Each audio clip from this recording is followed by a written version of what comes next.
Hi friends. Well, the old saying that the whole is greater than the sum of its parts. Maybe, sometimes, not always though.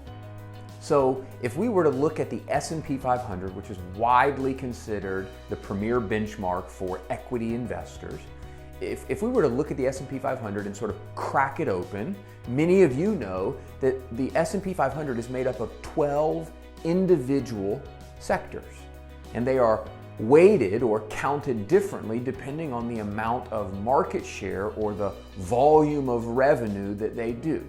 As an example, the utility sector is smaller by proportion than the technology sector, because technology companies have a larger overall revenue share of the S&P 500. So, the 12 sectors that make up the market, the S&P 500, are weighted together, and that's how you get the S&P 500's return. So, theoretically, and almost every single year, every one of those 12 sectors has a different return than the other 11 sectors. Meaning, once all of the returns of the sectors are averaged together, you get the market return. So as an investor, which equity sector you are allocated to could vastly persuade the outcome of your return in your equity investments in a given year. And 2022 was no exception. In fact, the energy sector was up 65% last year. So if we just took that out and said that was an anomaly of sorts, if we took that out and looked at the other 11 sectors that make up the market, many of them would be familiar to you: healthcare, utilities, consumer staples, real estate, et cetera, et cetera. So if we took the other 11 sectors, not including energy, for the year 2022, there was a 45.5% difference in the returns.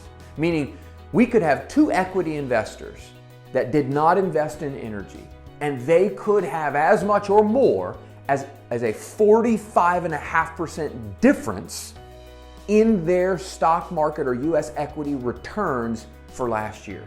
That is a massive disparity. Now, we believe that there is, as you know, more pain to come in 2023, a recession likely by the middle of the year, and we still think that there are sectors in the equity markets that present some opportunities, but many of the equity sectors are going to struggle this year, and we're actually already seeing a double-digit point spread between the highest and best performing equity sectors of the 12 and the worst in the first 3.5 weeks of the year. But what is important to remember is we do not believe that 2023 is another 2022.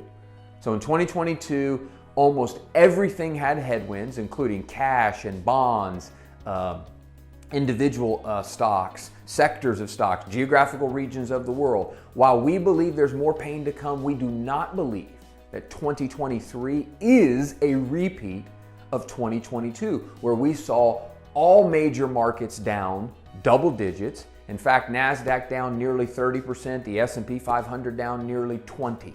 We do not believe that that is the path for the markets as a whole. Now, that doesn't mean that we might not be down at points during the year in a meaningful or substantial way, because like we said, we believe recession is coming likely by the middle of the year, which is where we should see the most pain in the equity markets.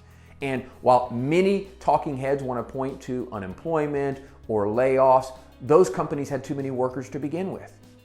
What we're focused on is the fundamentals, and the fundamentals always go back to corporate profits. So we will be watching closely first and second quarter profits, because we believe that will be an indicator of not just when the recession is likely to hit, but how deep and how quickly a recovery can happen. So while we don't like many things about the US stock market this year, we do not believe 2023 is another 2022.